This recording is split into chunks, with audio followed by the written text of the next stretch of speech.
First, I want to welcome everybody for coming to another,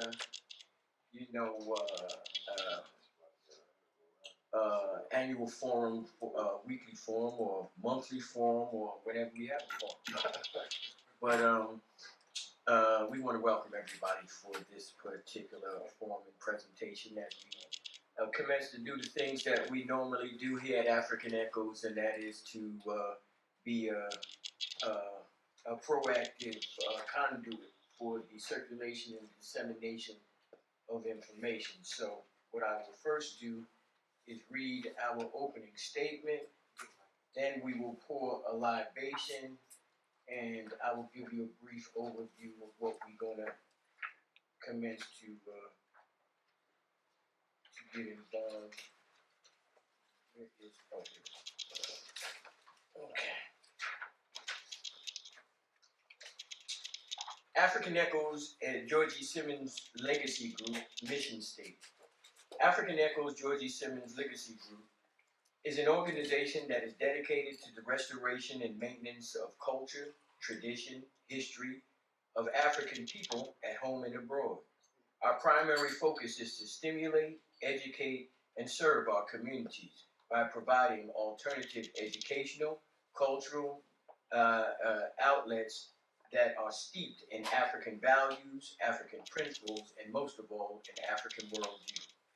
To maintain our sense of equilibrium and principle, we use an ancient concept called ma'at, truth, justice, righteousness, balance, and reciprocity.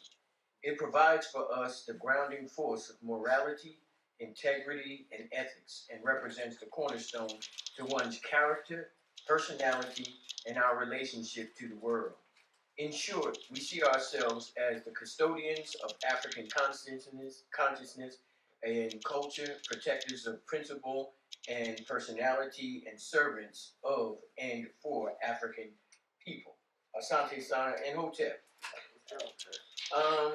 Again, that is a brief overview of what African Echo has been doing for the last 35 odd years, 37 odd years, and that is to provide, again, an alternative education and cultural outlet to provide our community with insights that normally in the mainstream society they would not always be available to.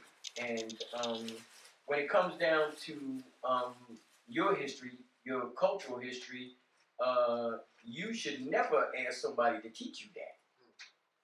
You know, if you need somebody else to teach you your history, don't be surprised if you don't get the right thing.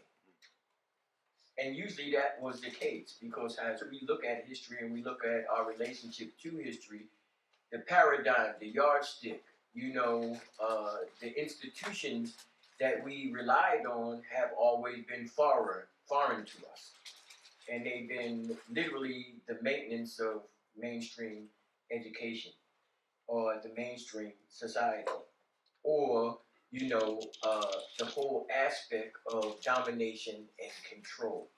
So don't think that education or anything that represents this society that they take lightly. They do not take anything lightly when it comes down to maintaining their position of power and control, and that's where we see ourselves. I first want to, acknowledge that, one, this is African History Month, and that, I know a lot of us think that this is a month we need to, highlight those accomplishments and those particular experiences, of us as a people. But, again, here at African Echoes, we do that every day. That's a part of our our everyday lifestyle. These are the things that we do and make us whole as an individual, but as an individual organization and as individuals. But one of the things about African history is that a lot of what we assume to be African history, or what we assume to be Black history, ain't really ours. you know, it's been given to us by other individuals. They have tailored and defined and interpreted what that should be. So, and this is not an attack in regard to those personalities who they show and represent as holding high, as far as this experience is concerned. And we're talking about the Martin Luther Kings and the Rosa Parks of the world. And both of those individuals are powerhouse individuals in our experience, but they ain't the only ones. And sometimes what we need to do is dig a little deeper than the surface in order to find those individuals that represented something of significant value. Anybody ever heard of Claudette Colvin? Right. We always talk about Rosa, but very seldom we talk about Claudette Colvin. Right. And she was way younger, you know, when her incident took place. And one of the things that also is important, that it wasn't that long from the time where Rosa eventually, you know, does what she does. Right. And then there's another sister, Jean, what's her name? Graham, oh God. I was just read some stuff about, as a matter of fact, Herb Wood wrote an article on this young lady in the Amsterdam News. She was also one of those activists that predated Rosa Parks. But again, this is also about telling the story of history. You know, because a lot of times we get the story and the society propagates the story and we end up with the Central Park Five. That right? Is that right, Mike? Absolutely not. Right. And the reason that is because we don't know that the individuals that were involved were named Corey Wise, Yusef Salaam, Raymond Santana, Kevin Richardson, Antron McCrae, Stephen Lopez, Michael Briscoe, Clarence Thomas, That's right. and Jermaine Roberts. That's all now. That's all. And how I found that out from was Community Cop, as well as our brother here, Mike, is always on the case when it comes down to these particular issues. And then also, you know, at that time working with UAM and Alton Maddox, a lot of those things were prevalent in the circles when it comes down to that kind of information. Because again, even though we would like to support those in our community, we also want to support those individuals who are a part of the experience, but we have no knowledge, no insight, and don't even care to find out. And it's sad because what happens, it gives the narrative only to a particular group, and it makes it seem as if though these are the individuals who are the recipients of this particular behavior, when in reality, they was just a few. So again, first of all, there's no Central Park 5. Right. And there ain't no Central Park 9. I refer to it as the Central Park jogger case. Because them young men had nothing to do with it. Right. So we shouldn't Central Park them anyway, in any way. That's not to negate the fact of their escapades as young men in the park. We're not talking about that. What we're talking about is being accused of something that you did not do. That's right. So these are the things that we want to address. But that's in regard to, you know, looking at history in this particular context. Anybody know what today is? Today is an important day. No, that was 2 days ago. Today is the birthday of one of the greatest scholars in the history of African American experience. His name is W.E.B. Du Bois. You know Du Bois. Today is his birthday. powerhouse, off the Richter scale. You know, you can't have a more sound and intellectual mind of an individual like Du Bois. You know, he was one of the individuals who his community sent him to school. Did you know that? That they raised money in his community. This was a black community, a lot of white people, to send him to school because he was such a brilliant individual. You know, he had the option of, he went to Fisk, he went to Harvard, and he went to Germany. You know, he went to school in Germany. Y'all do know that, right? Yes, indeed. He was a brilliant, brilliant scholar. Also an anthropologist. He did some of the first surveys in regard to social sciences, not in the black community, but in the United States. You know, one of the earliest social scientists also was a guy by the name of Charles Hamilton Houston. Y'all know Charles Hamilton Houston? Wait a minute, hold on. Yes. Wait a minute. I know Mike know, but let me ask y'all a question. Do y'all know Thurgood Marshall? Y'all know Clarence Thomas? Okay. Now, in order to know those individuals, it would be impossible because they stand on the shoulders of Charles Hamilton Houston. If you ever hear the word Plessy versus Ferguson, that's him. He was the individual who championed the crusade to knock out segregation based on that particular case. Charles Hamilton Houston was so deep, they used to call him the lawyer's lawyer. That's because he taught,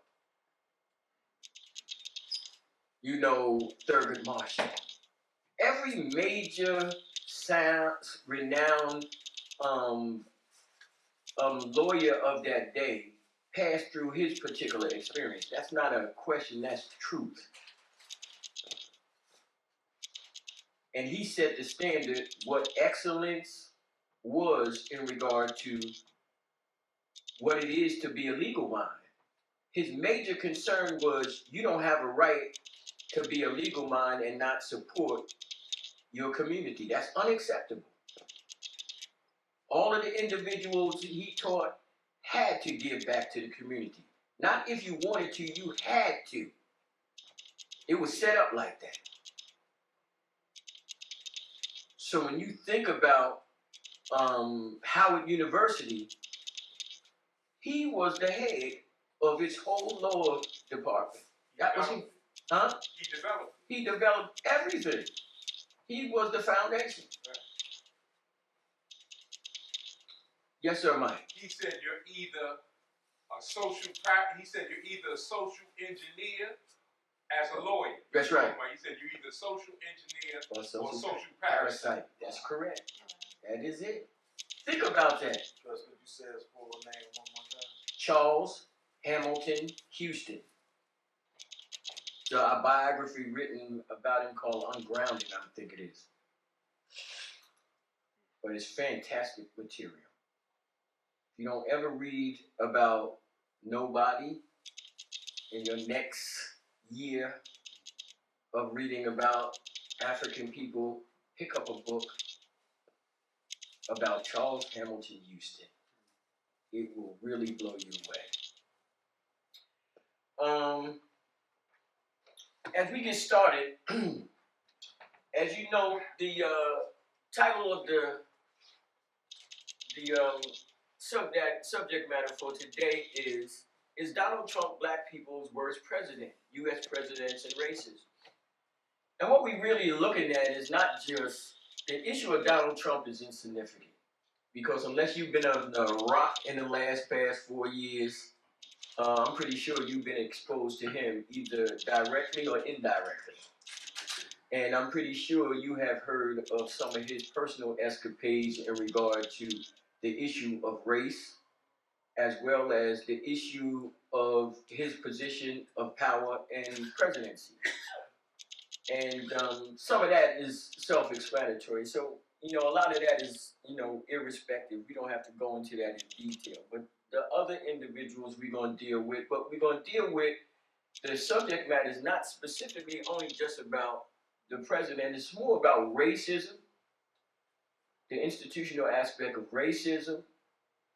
It's about the nature of, how we perceive, racism, its particular origin, and I'm talking here about the Western world, America, and then how we came across these concepts to hold these individuals in such lofty positions. Because when they talk about the founding fathers, they say not the founding not the founders of America. They call them the founding fathers, and that means something. That's elevating these personalities to a position of sacredness in their society. And that sacredness is something 180 degrees of what we are looking at. So their perception of the presidency and their perception of how they look at their images is based on this image. Let's see that next image. That's George Washington. Check that out. That's George Washington. Jesus Christ. Think about that. These are the images and the attitudes that they want you to think of when you think of their heroes and their sheroes. This is what they want you to see. So when they say founding fathers, it's almost a takeoff of the papacy. Yeah, Bruce. Do you think that white folks look at this guy and that? Of course. Every white man that they hold up high, they doing it for a reason. I'm pretty sure they don't go out and get a black guy and say, well, let's hold him up high. We know that. But this represents a particular state of mind. It's a cultural icon that they represent and they, circulate, and this becomes literally entrenched and rooted in your psyche. So when you think of individuals of this particular caliber, like the brother said, that's actually not George Washington, it's actually Jesus. And this is what they're trying to indicate.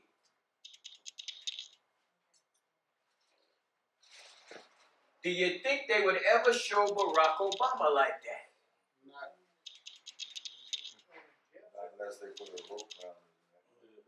So this obviously was done after his death? No, this is during his time.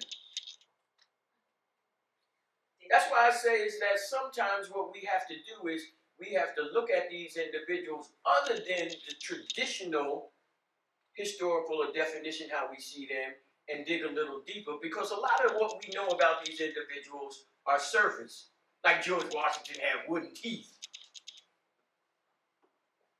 Y'all do know about that, right? George Washington had wooden teeth?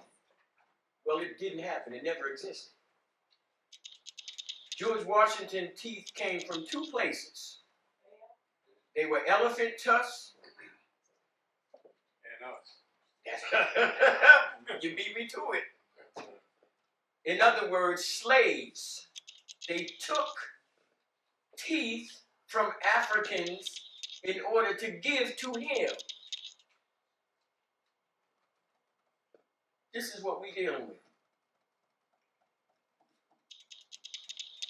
So what we're going to do is that we're going to deal with this subject matter in a variety of ways, not in just the traditional, just looking at just these individuals as leadership and presidents, but also looking at the office itself, what it means, and even if we aspire to the office, because there's a lot of individuals that, as Africans, we ran for that office. There's a particular book written on the subject. The book right here is called African Americans and the Presidency, The Road to the White House. And all of this is about all of the Africans in America that ran for presidency.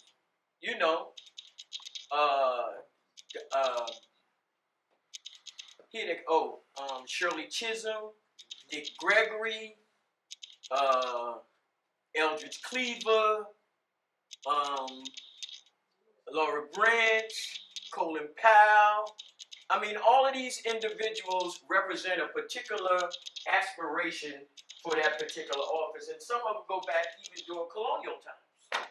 The only problem is that I don't think even then and now we understand what that's really about. Because remember, you're not getting in that office running it for yourself. That's not how that works. It's not that kind of position. And I don't really care who you are if you're sitting in there, white, black, or indifferent. The issue is that it's set up for a specific role and responsibility. You don't meet the responsibilities, you don't get the shot. How many people think that Donald Trump is qualified to be president? How many people? Raise your hand if you think he's qualified. I'm with Bruce. I'm with you. There are only 3 qualifications. So. Explain that to us, please, Michelle. Well, you have to be at least 35 years of age. Go ahead. That's right. A natural born citizen. Go ahead. And a resident for 14 years. That's correct. 12 to 14 years. So I guess the bar ain't too high, huh? 12 consecutive years. Yeah. You have to spend in America. Yeah. But what it also means is the bar ain't too high. It didn't say that what school you went to. Did y'all know what schooling he got? Anybody know? What level of schooling he got? Tell him, Mike. None. Zippo. 0. No kindergarten, no grammar school, no high school, no nothing. And y'all said that Donald Trump is smarter than him. That's what y'all saying. Because at least Donald Trump did go to grammar school. He might not have passed, but he went. Say that again. Just because he went doesn't make him smart. Well, that is true. That is true. As a matter of fact, if that was the prerequisite, we all been dumb failures. But in this case, it's just showing you the level of what the requirements are and our perception of it. So many people go out and say, well, he ain't qualified. And they'll know that the qualifications basically is, shit, you a citizen in 35, you good to go. Especially if you're born here, that other 4, that don't mean too much. So if you citizen in 35, you're good to go. It didn't say how much money you had. None of that. Citizen 35. Just one little known thing. Go ahead. You have to spend a certain amount of years in America, irrespective if you're born here. Because if you was born here and you left and didn't spend 12 to 14 years in America, you would be disqualified until you can meet that measure. Right. You have to spend a certain amount of years. I agree with you 100%. But I'm pretty sure that when it comes down to jokers in power, they bend the rules a little things. Oh, absolutely. Right. Like McCain. I was just getting ready to raise that name. Because remember, the issue about McCain was a takeoff in regard to them making the claims about Obama not being, a naturalized individual. So their position, the Democrats was, well, what about McCain? What about? You don't know the story? No. Would somebody explain the story to this gentleman? Anybody? If nobody knows that, then I'll do it. McCain was born on a naval ship. No, not on a naval ship. Not on a naval ship. But you're close. Okay. He was born in what a year later became considered U.S. territory, which is the Panama Canal. So he was born in the area of the Panama Canal, But the Panama Canal was what country? Panama. Panama. He was born in Panama. A year later, they declared it U.S. territory, but he was a year early. So that wasn't U.S. territory, that was Panama. Technically, he was not eligible to run for president. But check this out. He said in regard to the Panama Canal, did you know that if you read Tyreen Wright's book, you know about Booker T. Washington, that they had a thing called the Afrikan Exclusionary Act, which for all of those Africans that worked on that canal, they wouldn't allow them to live or maintain any particular residence in that country. Unacceptable. This is the Americans made this happen. The Afrikan Exclusionary Act. See, some of these legislations, a lot of times when we go back and we look at history, when we see certain acts pertaining to legislation, that part of the paragraph we skip over. Oh, I'll go back to that. But those are the parts you really need to read, because they set in place the policy on what really takes place. It's like the Indian Removal Act. Remember that one? The Indian Removal Act. Andrew Jackson. Trail of Tears. But literally what they did was they created legislation to justify their extermination of these people. They said it's okay, it's good. God said it's good. You know, God said it's good. Y'all don't believe that? God said it's good. Well, I'm going to show you something. This is a document. It's called the Doctrine of Discovery, 1493. You ever heard of that? The Doctrine of Discovery. It's called Legislation for Justification for Thievery. No, for real, that's what it is. This particular document came from the Gilder Learman Institute of American History, Advanced Placement for U.S. History Study Guide. It's a major U.S. history website pertaining to the study of Western history. This particular article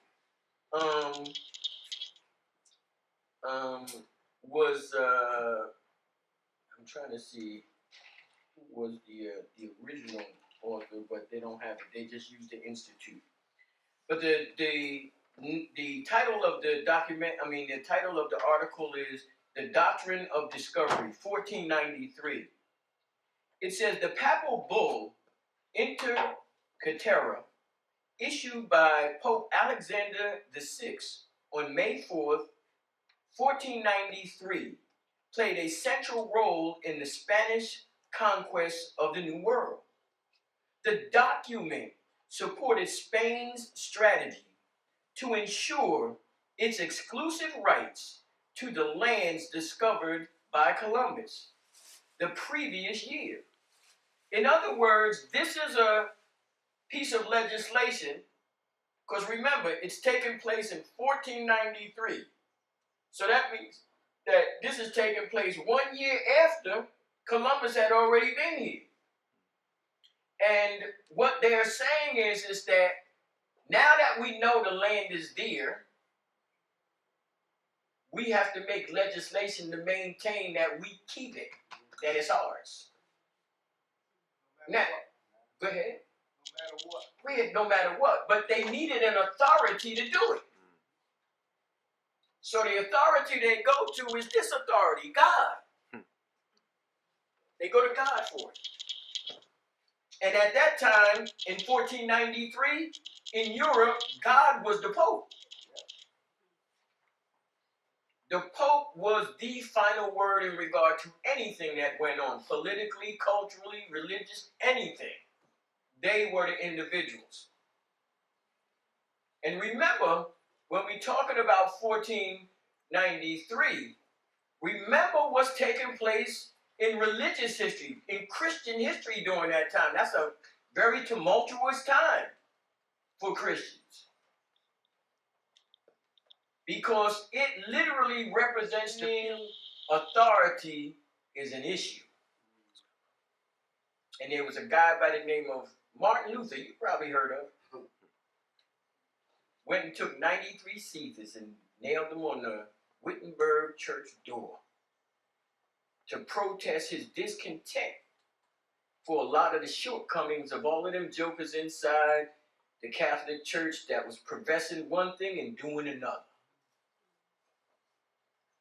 The straw that broke the camel back in that whole discussion was based at a time when Martin Luther was an Augustinian monk. He was a biblical scholar, very, very well read in scholarship. And the church came up with all of these schemes that they wanted to raise money in order to expand their control and hold in regard to their authoritative position of the church. So what they did was they came up with a concept. It's called purgatory. You ever heard of it? Mm-hmm. Purgatory was a place, it was a suspended place of animation in between heaven and hell. You know, in between. That means when your loved one died, they didn't go to heaven, they didn't go to hell, they went to purgatory. It was like a holding cell. No, it was a holding cell. Yeah, right, it was a holding cell. Like she said before? That's right. And what happened is that in order for you to remedy the situation, you had to pay for your loved one to get out of purgatory. You would go to the priest and say, how much I need? He said, okay. God go out, come back. He said, here the money. He said, oh, got a problem. Took you too long. Done went up. No job, and that's how they was rolling. And Martin Luther said, hey, wait a minute, that's enough of that. We got to deal with that. So he began to question. And this is where all of these denominational differences began to develop in regard to the Christian church. Again, it set the stage. But that's where this is coming from. So listen to what it says. It says that the document supports Spain's strategy to ensure its exclusive rights to the lands discovered by Columbus the previous year. It established a demarcation line 100 leagues west of the Azores and Cape Verde. Now, if you look at the west coast of Africa, as you go down the west coast of Africa, you'll see where you have Senegal and Mali. Off that coast is what we call Cape Verde. The Azores are a little further north, but they are also islands right off of the west coast of Africa. And what they're saying is that all of the land, now they ain't went there. They don't even know. They ain't been in no boat. They don't know nothing. They just saying anything that goes that way is yours. Now that's cold. You got to be, real deep. The Pope ain't went nowhere. Half the Europeans don't even know how to sail. They don't know longitude from latitude. Most of the navigators that Europeans used were either Africans or Arabs.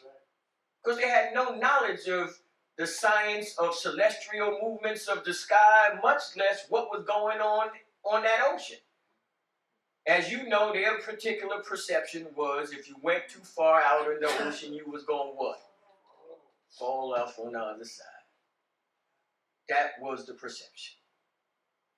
So it ain't by chance that the individuals who became the first marina societies of Europe were all countries that were Western Asian countries. When I say Western Asian, see, y'all got a thing called Europe, and they call it a continent. To me, it ain't a continent. It's Western Asia. It's just part of the Asian continent and happens to be the extreme left. The extreme right is Siberia. The extreme left is Spain and Portugal. And off that little island, you got that little spit of a country they call, the United Kingdom, England, which is really, I take that back. You have England, not the United the United Kingdom. And the reason I say that because those that do know, United Kingdom is not England. England is its own country. Right. Its flag is different than the Union Jack. And the Union Jack, when you say the UK, you're actually saying England, Wales, Ireland, and Scotland. A couple of islands. Right. And what they're saying is that confederation makes the British, what we would call the United Kingdom. England, the flag of England is just a white flag with a red cross. That's an English flag. Go ahead. Because they try to call it a continent sometimes. But that's again, the issue is that a continent is based on who defines it. A continent could be anything. A continent could be this bottle of water. If I make the definition of what a continent is. But we all know if you do just a little bit of history, you'll find out that they know they wasn't wrong. They know that they created it. When I was growing up, there was only 5 continents. And a continent was a body of land that was completely surrounded by water. The difference between a continent and an island was size. Exactly, and it's still only 5 continents. Well, again, that's what they say. Well, that's what we know. That's okay. what we know. Look at the world. When you go to the Olympics and you see those Flags, flags, right. But that's not how they rolling though, Mike. You know that. Right. And the issue is that, and what Mike is saying is that those 5 rings that you see on the Olympic flag represented the 5 continents at the time in which that particular flag was made. But then again, you got a degree of arrogancy based on prowess in regard to I run the show here. So they could take a land like Europe and make it a continent. They got everybody believing it. So if you get individuals to support your claim in regard to what history is, then what's going to happen is that's going to be history.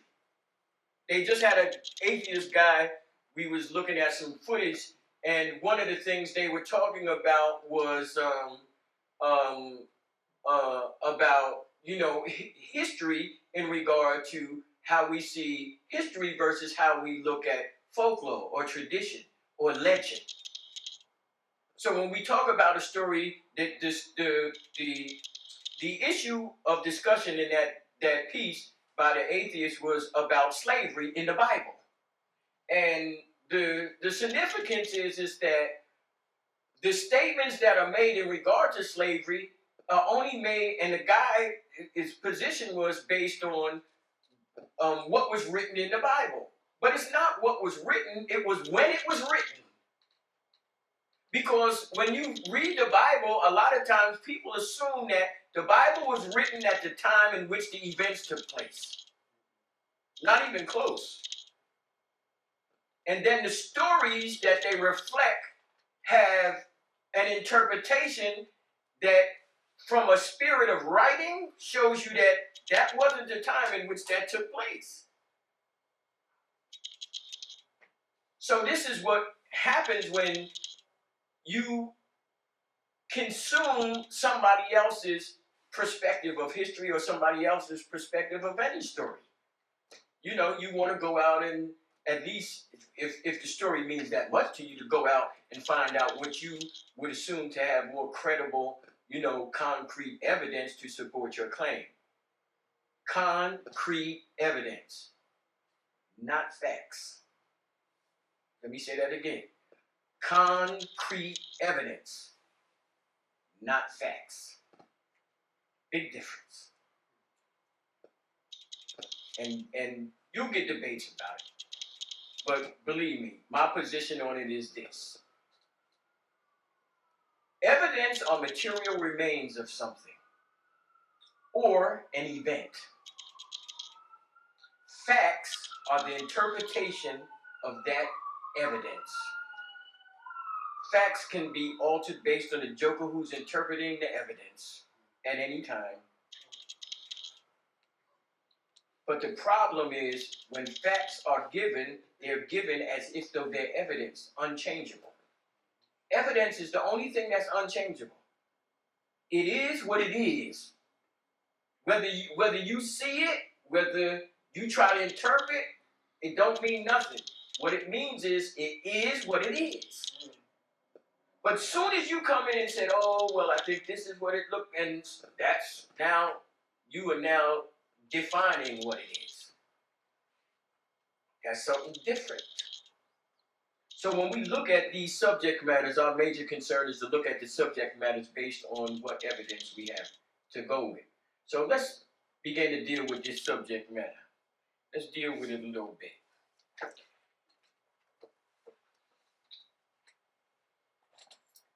This is a book also this young lady, her name is Margaret Kimberly. She wrote this book, it's called Prejudential. It's about the presidency and also racism and Black America. She just came out with it just recently. She's been doing, the book rounds. The book was originally published, in 2020. And it was done by Steerforth Press. And those that live in the Newark area, she will be giving a book signing at Source of Knowledge on the 25th. So if you get a chance, y'all go here. She's really good. She actually is an editor for the Black Agenda Report. And she really does good work. But the book is well put together. It's very good reading. She's very good at explaining the material.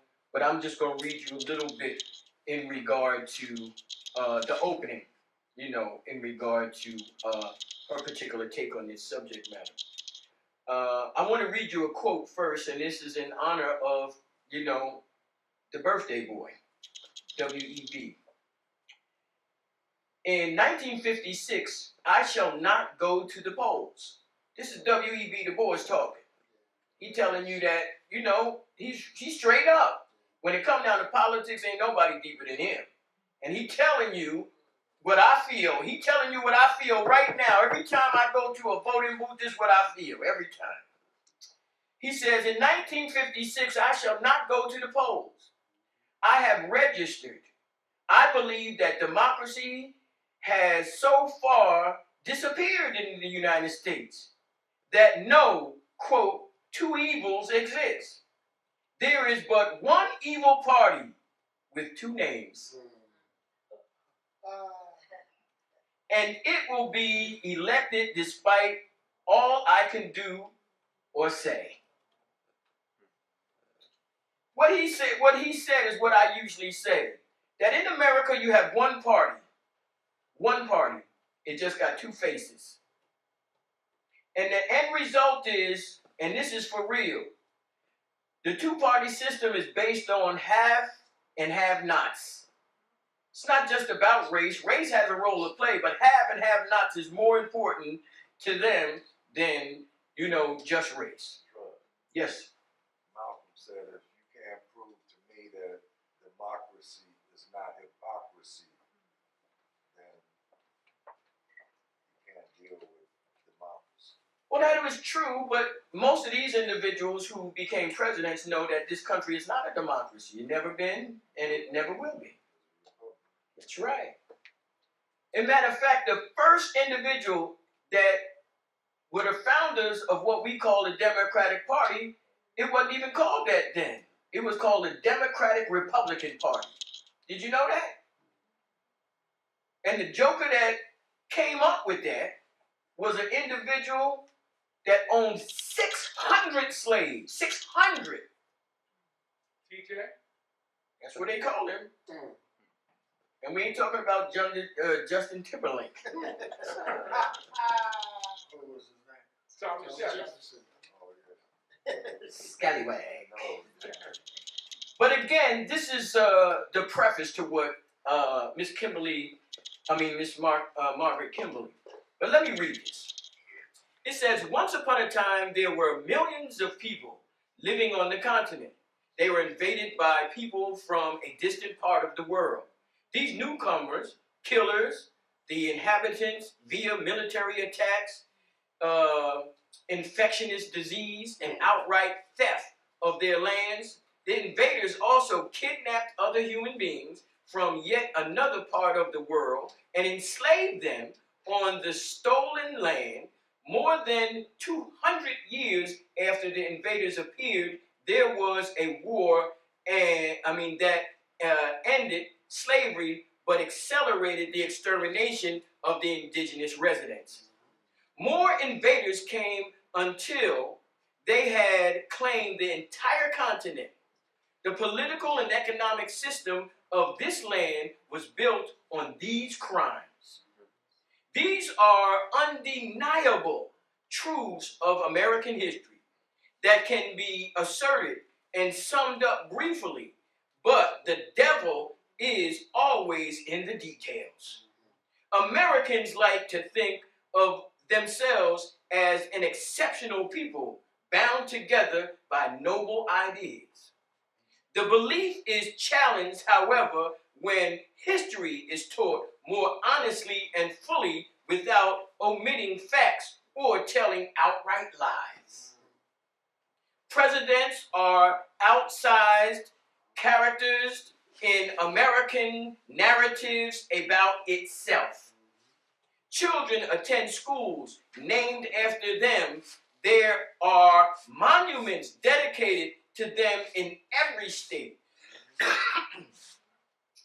They have their own national holiday, President's Day, which presents an opportunity for the country's virtues to be celebrated. We are conditioned to feel a deep connection to these men. Hundreds of years after some of them have died, the language used to create and protect presidential images is telling. The first several presidents are known as the Founding Fathers, a term that affirms patriarchy and white supremacy. George Washington is more than just the first president. He is the father of our country, quote unquote, regardless of our group's affiliation and histories. We are taught to see these people as benevolent figures, no more than actions they took while in office. Most Americans are taught from childhood, for instance, that George Washington and Thomas Jefferson were brave and brilliant men in any number of ways. But the fact that both men owned human beings as slaves is rarely mentioned in telling their stories or assessing their character. Americans are not taught that British offered freedom to the enslaved people who fought on their side in the Revolutionary War. Abraham Lincoln, widely regarded as the great liberator, initially sought to limit the spread of slavery rather than to end it, and actively considered the omission or deporting of segregated black people to make America a whites-only society. Franklin Roosevelt and John Kennedy are considered to have been good for black people, quote unquote, even though they constantly feared antagonizing Southern segregationists and failed their constituents. In other words, in that particular paragraph, she is saying that in black people's homes, they have these lofty, godlike feelings about Kennedy and his brother. And they sandwich him like an Oreo cookie with black chocolate in the middle with Martin Luther King. And we're supposed to go with that. And they have reduced Martin Luther King to a dreamer. As a matter of fact, the way they talk about him, he's a bedwetter or something. It's sad. It's real sad. It is particularly difficult to write about America's history without giving into the notion of patriotism. And that's what this is about. It's about patriotism. It's about how we should be patriotic to this country, and based on what circumstances, what yardsticks are we doing this by. It said, even though who think of themselves as progressives base their arguments of systematic change in terms of obedience to the cherished myths of the great men. Despite claims to the contrary, Americans are highly indoctrinated in the belief of American superiority.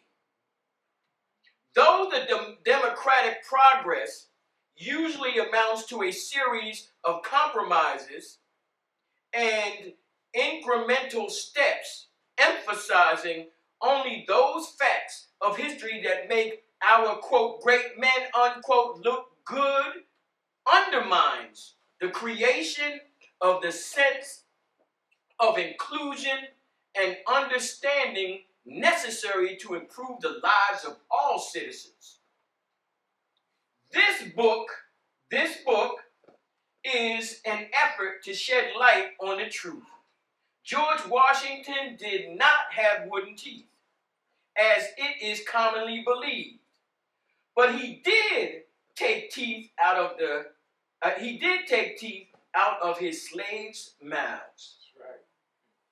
He may not have chopped down a cherry tree, but when Philadelphia became the capital of the United States, he deliberately rotated his slaves out of Pennsylvania so as to avoid their becoming emancipated as the law would have required. You know, it's called loopholes. Circumnavigating the law.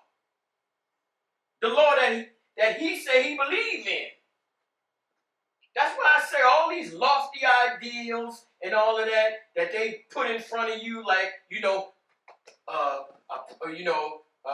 saluting the flag, See, I watched this program called The View. You know them white girls with the black girl leader? I watched that. And one of the things that is very prominent on that show is that white girl, the conservative Meghan McCain. She got this idea that patriotism is based on her definition of patriotism. So to be patriotism, based on, to her, you got to fight in a war.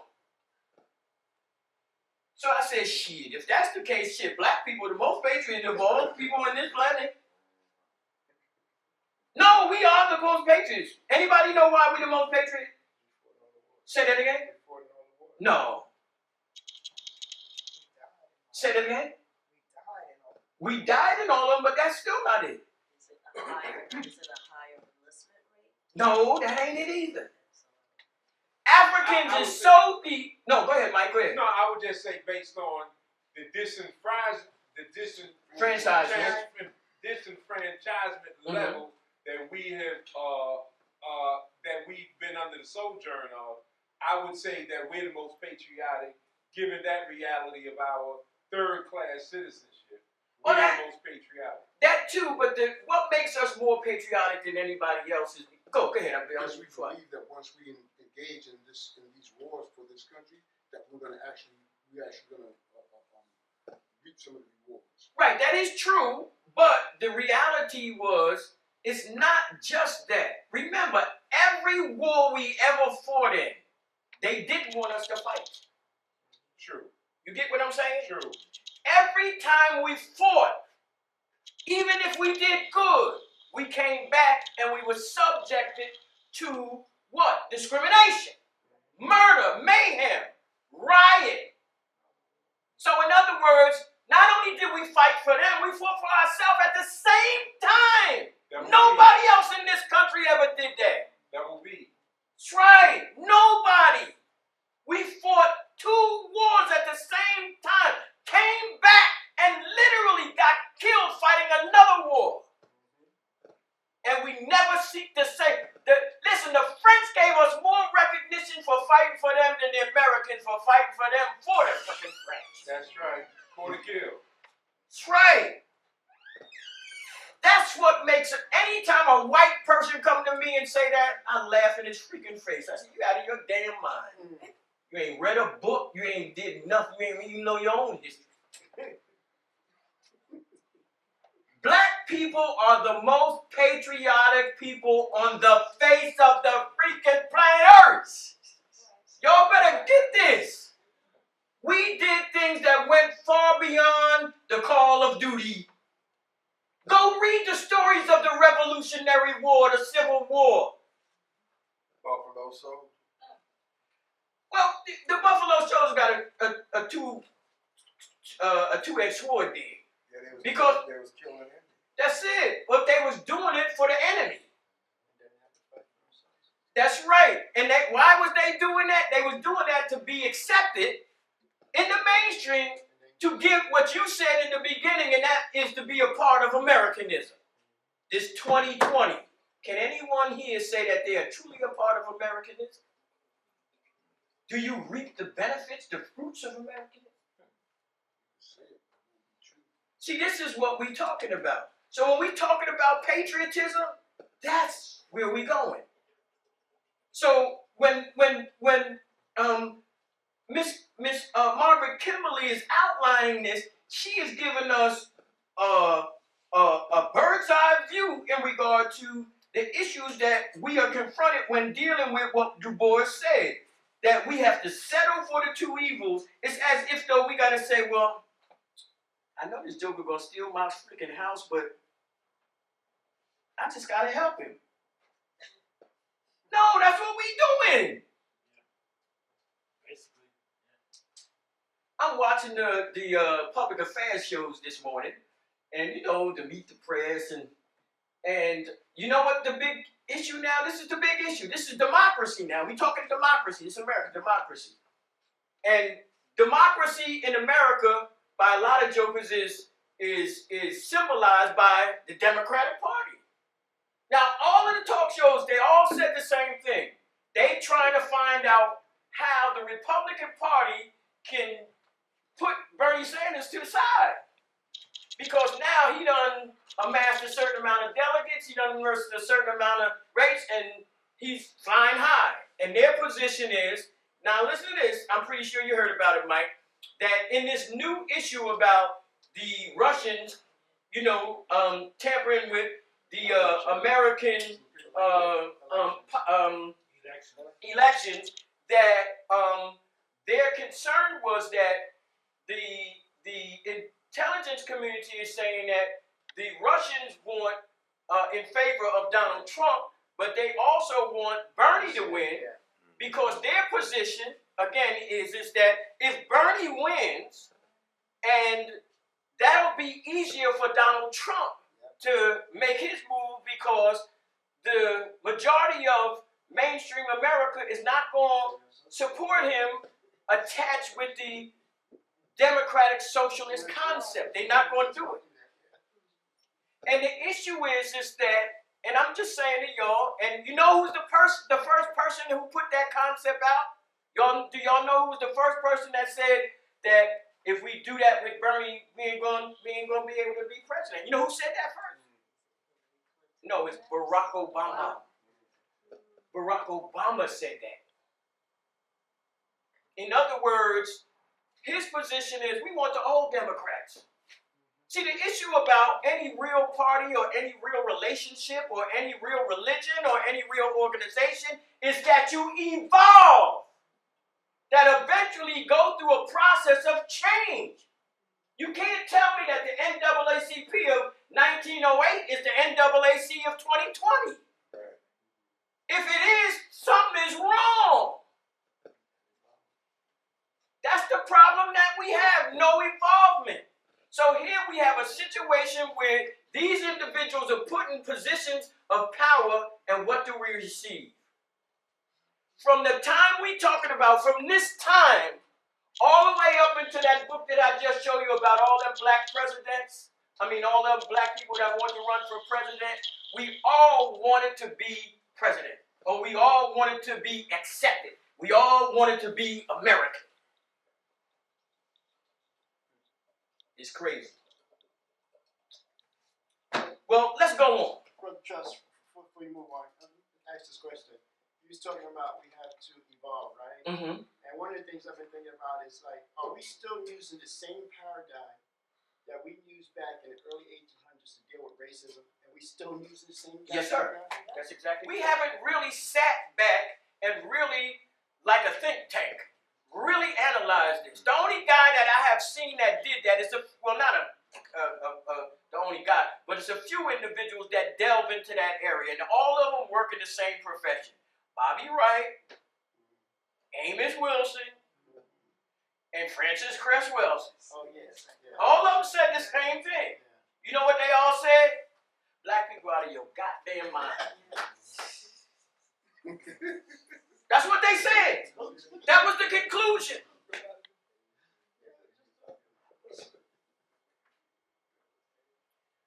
But let me just I'm sorry, I didn't regress a minute.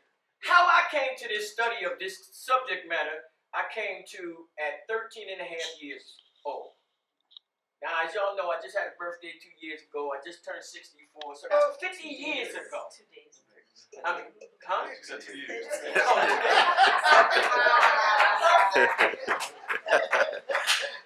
So anyway, that was at 13 years old. I was introduced to this subject matter. And the subject matter, again, this issue is the issue of the presidency and its relationship to black people. Racism, slavery, or whatever. But its relationship to black people. And how I came to that subject matter at 13 was, it was the first time that I came in contact with a black history teacher. His name was Mr. Kelly. No short guy, but he was really very brilliant. But during the mid-late 60s, and he said, Grandma, like, come here. I got a book I want you to read.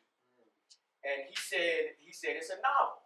So I said, man, I'm a straight joker. I ain't gonna read no damn book, But he said, look, you read the book, you tell me enough what I think you should know about it, I'll give you a good grade. Just go ahead, read the book. So he gave me this book. It's called Clotel, the President's Daughter. It's written by William Wells Brown. William Wells Brown, like Frederick Douglass, was a slave to escape slavery and taught himself to read and write. He became one of the most famous novelists of his day. And one of the first novels he wrote is this story. It's a fictional story, but it's about Thomas Jefferson and Sally Hemings. This was my first introduction with the story. And when I read the story, I was like, a president with the black lady? So I went back to the teacher and I said, hey, Mr. Kelly, what? I said, this thing said that this guy was with the black lady. And he was saying, yeah. I said, I said, you were saying that they was enslaved. She was saying, yeah. I said, but how the president was sleeping with a slave? Well, how that work? He said, they all was. When I began to, the thought of what it was like somebody ripped a big hole in my head and said, man, you better fill that with some information. So I went out and I began to seek out various kinds of material in order to supplement that book. But William Wells Brown was my first introduction, and then after that, I read this book called The Narratives of Frederick Douglass. No small book, but it had the same kind of story.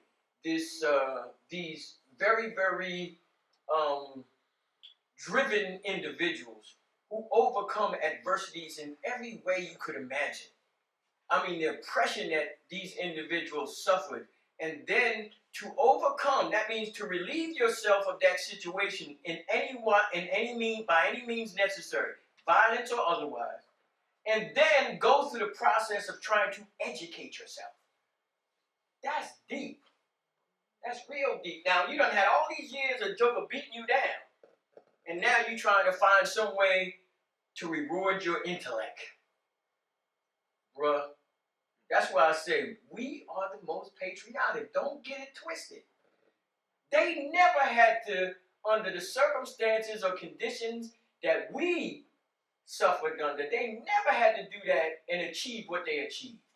They just went out and achieved it. We had to, look, if you had to go to school, could you imagine?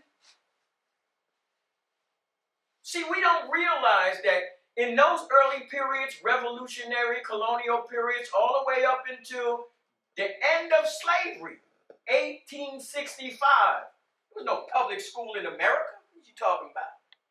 Only people that got educated was rich white people. Is that correct, Mike? Absolutely. That means that they didn't care about poor blacks and they didn't care about poor whites. Don't get it twisted like this is an issue about just race alone. It was an issue about power and powerlessness. It started as economic, but they used racism as justification. Still economic. That's right. They know they ain't stupid. Believe me, they ain't very good at this. As Malcolm said, they know what they doing. They've been doing it a long time. Very well. So let's go into this. Let's go for the first clip. This first clip is going to start. I got a few clips set up here. They're about anywhere from 1 minute to 5 minutes each. But they all are dealing with the subject matter, and they're going to shed some light on some issues and how we are to deal and who we are dealing with. We're looking at the mentality of how white Western society is thinking about the subject matter. Go with it, D.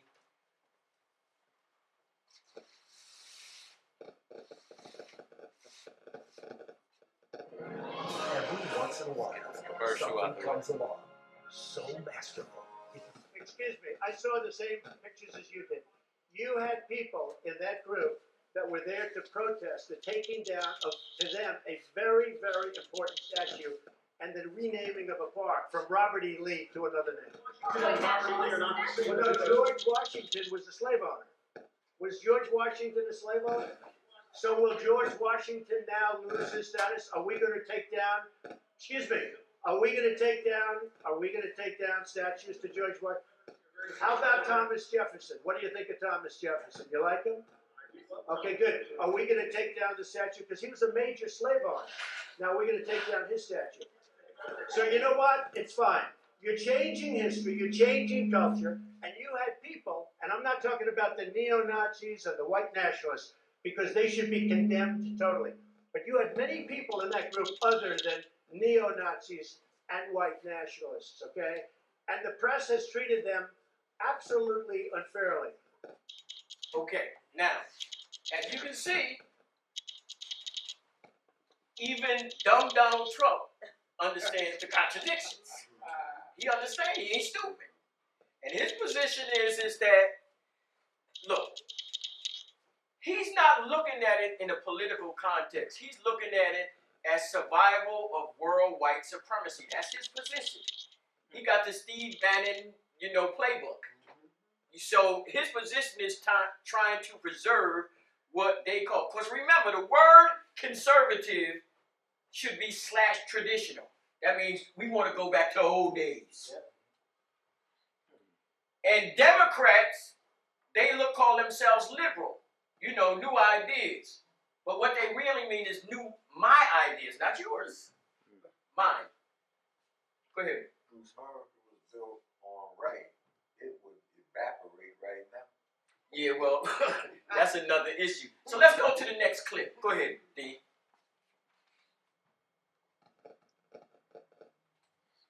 Hey, what's up? It's Seth from Unison, and in this quick video, I want to show you how you can make perfect sounding chords in. There are still almost 1,000 Confederate monuments standing across the U.S., Listen. not including the hundreds of streets named for Confederate leaders either. And on Tuesday, President Trump posed this question to a CBS reporter asking this. Well, no, George Washington was a slave owner. Was George Washington a slave owner? So will George Washington now lose his status? Are we going to take down, are we going to take down statues to George Washington? How about Thomas Jefferson? What do you think of Thomas Jefferson? You like him? Pretty ugly stuff there, and it's only gotten worse for the president after all his tweets, Rob. It has, Jackie, and he tweeted about this issue again yesterday. It kind of feels like we're still at the tip of the iceberg here, no matter where you stand on the issue. But I did look into this with our research team here at 10 News. Yes, George Washington and Thomas Jefferson both owned slaves. But does that mean we're going to take down the Washington Monument and the Jefferson Memorial in Washington, D.C.? I'm going to let you form your own opinion about that. But when we started Googling things and reading articles, the lines blurred even more. So I thought I'd share this with you. Arlington National Cemetery in Washington, D.C. is built around Robert E. Lee's private home, which still stands today. And just down the hill from that is John F. Kennedy's gravesite. Kennedy is sponsoring the Civil Rights Act. And around the corner from that are the graves of almost 300 Confederate troops. If you walk not far from that, Remember, these guys fought to overthrow the country! Is the grave of Robert Todd Lincoln. That's right. The son of the man who freed the slaves is buried in a cemetery built around a home of a man who led the army to keep slavery in place. I know it's complicated, but bear with me. When I got into it a little bit more, it He turns out said that he not used just the word two, but 12 complicated. American You presidents really owned mean slaves. what, D? So Hypocrisy. Hypocrisy. That includes James Madison, who owned 100 plus slaves, and there's a Listen to college named after him. James Monroe had 75 slaves. Andrew Jackson had 200. Half of New Orleans is named for Andrew Jackson. Martin Van Buren owned 1 Ben slave. Ye probably William be. Harrison had 11 slaves. John Tyler had 70 slaves. James Polk had 25. Zachary Taylor had more than 150. Andrew Johnson had 8 slaves. And this is what I thought was really interesting. Ulysses S. Grant. He had 5 slaves. Not while he was president, but that's the same Ulysses S. Grant who led the Union Army in the Civil War and ultimately won the war for Abraham Lincoln. No, they did not 5, but they actually meant 5 when he was sober. That was a drunk right there, straight up. Now, what that is really giving you an idea, and so just to recap, hold on 1 second. Just to recap what the gentleman just said, because y'all didn't get the numbers of the first 2 jokers, and that was George and Thomas. George owned 317 slaves. Now he came to his situation actually with over 150, but when marrying his wife, she already had a certain amount of slaves. Now she didn't just go out and buy slaves or inherit them. She married a joker that she married previous to Thomas Jefferson and acquired the slaves through them. But George Washington, excuse me. And those individuals is what make up the lion's share of those particular slaves. But in Mount Vernon, he had so much land, and he happened to be the second, if not the third, major slaveholder in all of his own county. He was One of the richest men in the country. in the country, bar none, him and Tom. The only problem is that they might have been great statesmen, but they weren't great managers of money, because both of them failed extremely poor. But anyway, Thomas Jefferson owned 600 or more slaves. So he had a really see, when we think about slavery, most of us think about slavery in plantation context. But most slaves that were literally in slavery wasn't on that level. The average slave person that owned a slave was about 5. And if you really was doing well, you had double that. If you really was halfway middle class, I shouldn't say middle class, but upper middle class, you could have up to 20. But when we think about slavery, most of the time, in a black point of view, we thinking of hundreds of slaves in this particular plantation being beat down. It wasn't like that. I'm not saying that they didn't receive that kind of treatment. Yes, they did. But the amount and the particular areas, and then remember, the planter aristocracy was a small number of people. They just owned freaking everything. That was the problem. But let me go on. Jefferson owned 600, James Madison 100, James Monroe 75, Andrew Jackson 200, Martin Van Buren 1, William Henry Harrison 11, John Tyler 70, James K. Polk 25, Zachary Taylor 150, Andrew Johnson 8, and the issue about Ulysses S. Grant, based on the resources that you go to, some say 1, others say 5. But one thing that they did say was he owned his slaves after he got out of office. Now, out of those first 12, 2 individuals never owned slaves at all. And those were the Adams family. Y'all heard of the Adams family? Not the sitcom. Stop it. John Quincy Adams. Right. You got John Quincy and John Adams, the father. The significance here is that why were they not slave owners? Anybody got an idea? Location, location, location. John Adams and his pops was from Boston. Get it? And one of the key factors is that being from Boston, you know, looked at a what? So-called what? Free state. Y'all know I said so-called free state. Right. Don't get it twisted when they say North and South, free versus not free. That's not how it works. Y'all do know who the last state to free slaves were. Say that again, Bruce? He said he's sitting in it.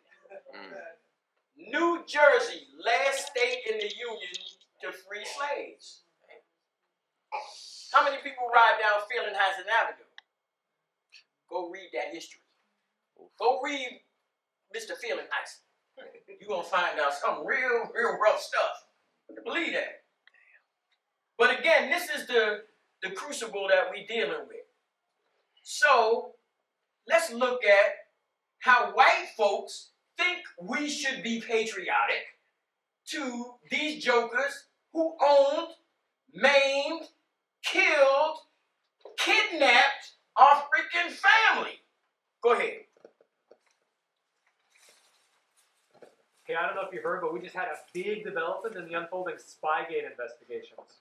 It's just been reviewed. Progressive logic goes something like this. Listen, y'all know, hold on, stop for a minute. Declaration. Y'all know who this guy is? Beck. That's right, that's Glenn Beck. We call him one of the ultimate right-wing commentators. Now remind you, y'all just remember this.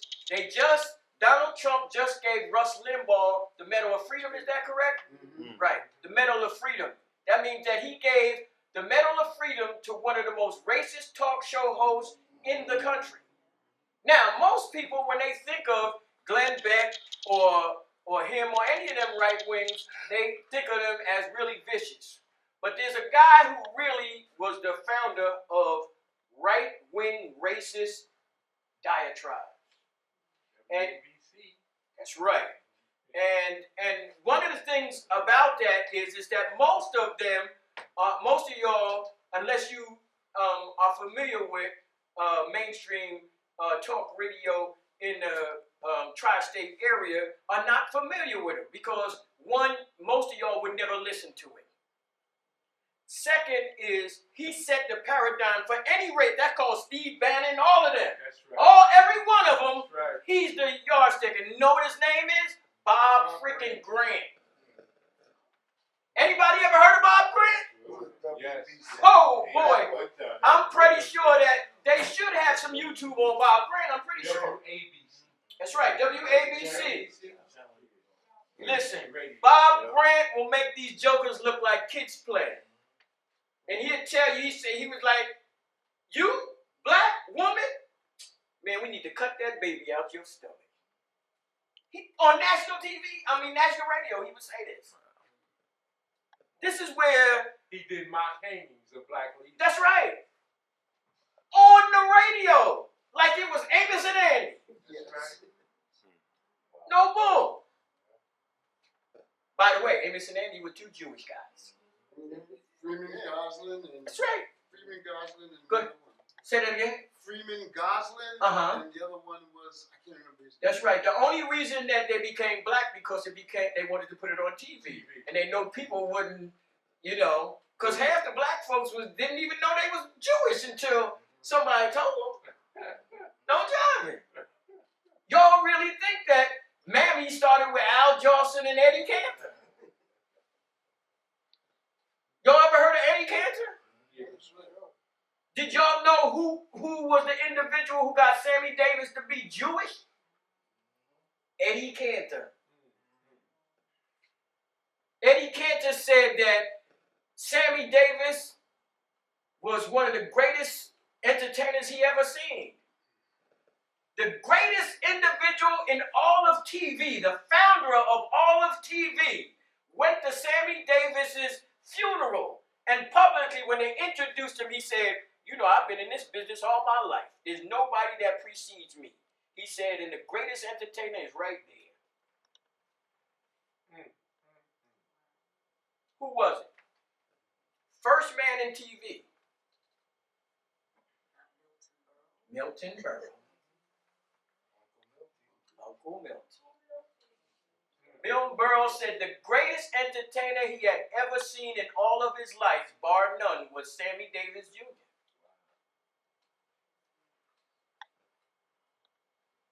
The sad thing is that 90% of the black community think he was a sellout. You do not know. He opened doors. Well, let me tell you this. If you really want to get a little insight, I want y'all to do some homework. Check this out. Write it down. I want y'all to go to YouTube, and I want y'all to get some there's a video footage of an interview that Gil Noble did with Sammy Davis Jr. Now, those of you that can't find it on YouTube, let me know. I sell copies. But the thing about that interview is all about how he became Jewish, why he changed his hair from, conk to afro, why he married a white lady, all of this.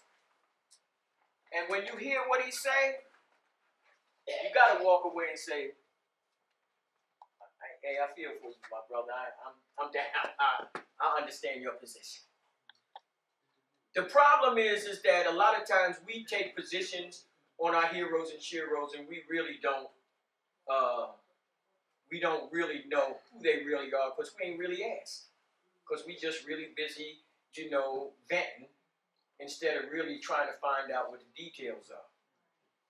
But again, Glenn Beck, listen to this. Progressive logic goes something like this. Many of the men who signed the Declaration of Independence, including Thomas Jefferson, who wrote it, owned slaves. Therefore, the Declaration of Independence is invalid, because if they own slaves, and we know slavery is evil, that must make this document invalid. But it is not. It is a very sad reality that the left has a very hard time appreciating the universal merits of the Declaration of Independence, because they are so hung up on the issue of slavery, and they are wrong. Please do not take my word for these things. Please do your own homework. To be clear, because people love to take things out of context, slavery was horrible. It is a total stain on our history.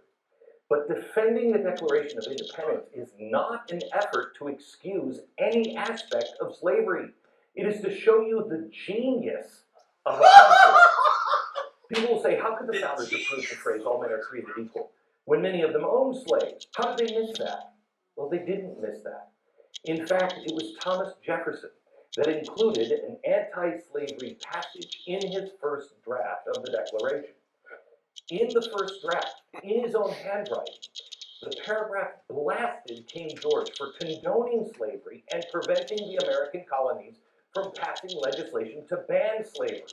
He wrote, and I quote, "He, meaning the king, has waged cruel war against human nature itself, violating its most sacred rights to life and liberty in the persons of a distant people who never offended him, captivating and carrying them into slavery in another hemisphere. Stop it. He is determined to keep..." Now, the key here is, this was what? He's reading now, this is the what? First draft. Say that again? First draft. First draft, this is the first draft.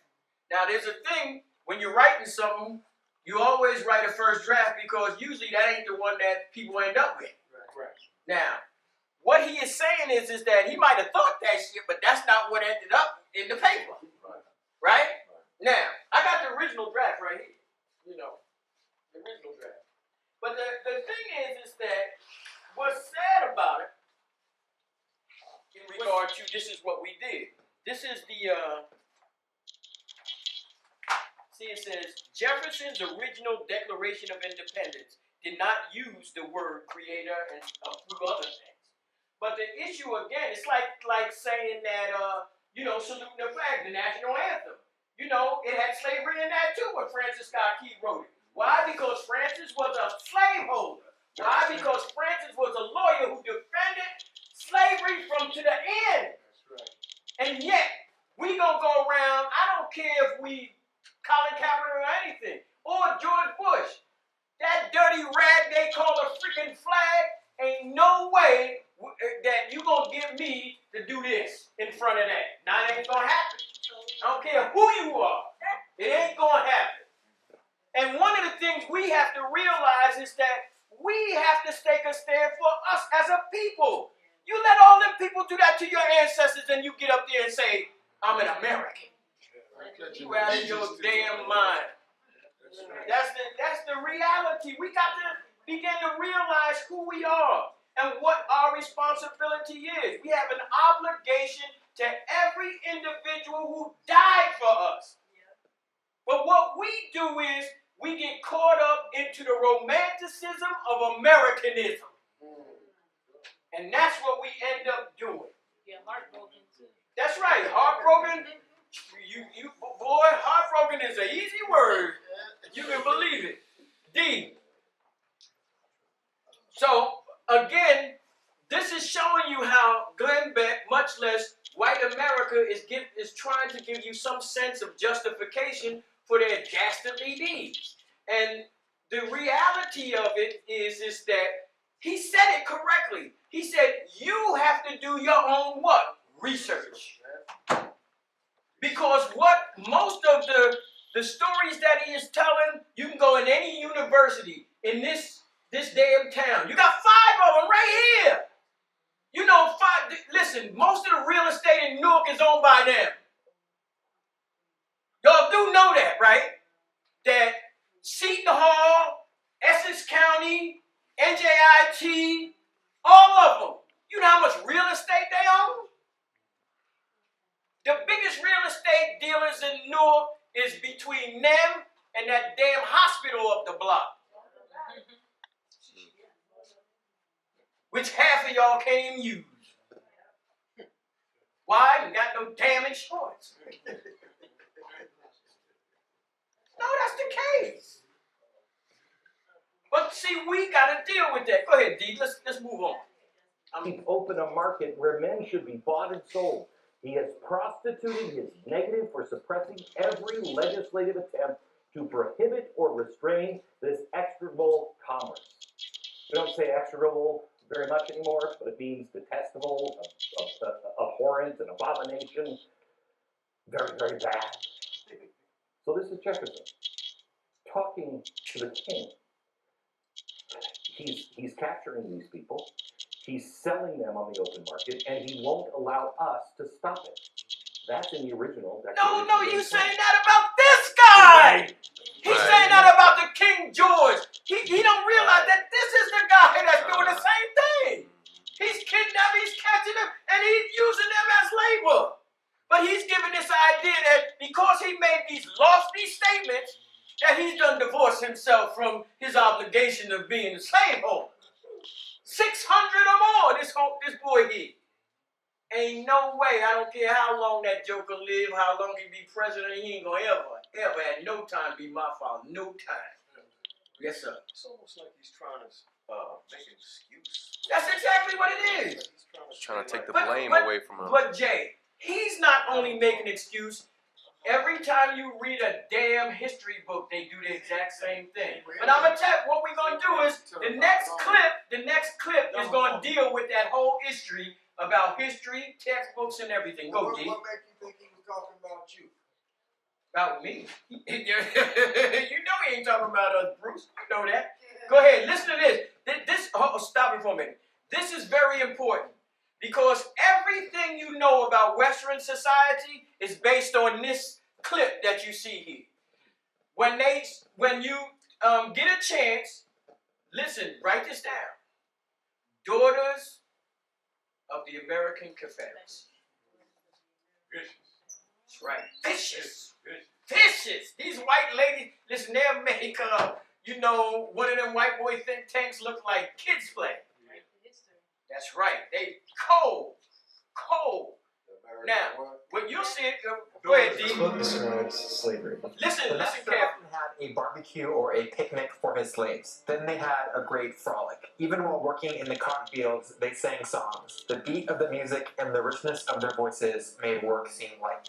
Yikes. That's from History of Georgia, a textbook published in 1954 that was taught across junior high schools in Georgia for decades. That sort of language is part of an intellectual movement called the Lost Cause, a distorted version of American Civil War history that's been prevalent in the South for a long time. It took shape soon after the defeat of the Confederate States in the war, when Southern historians like Edward Pollard and former Confederate General Jubal Early started preserving the South's perspective through their writings. They framed the Confederate cause as a heroic defense of the Southern way of life against the overwhelming forces in the North. That narrative has a few basic tenets: the glorification of Confederate soldiers who died for a cause they believed in, Think the about belief what that you said. slavery was a benevolent institution, and maybe most importantly, that slavery was not the root cause of the war. The Lost Cause is one of the most notoriously effective efforts to rewrite history, and it was done by the losing side. So how did it become so deeply rooted in Southern memory? Blame the United Daughters of the Confederacy. That's the people you want to know.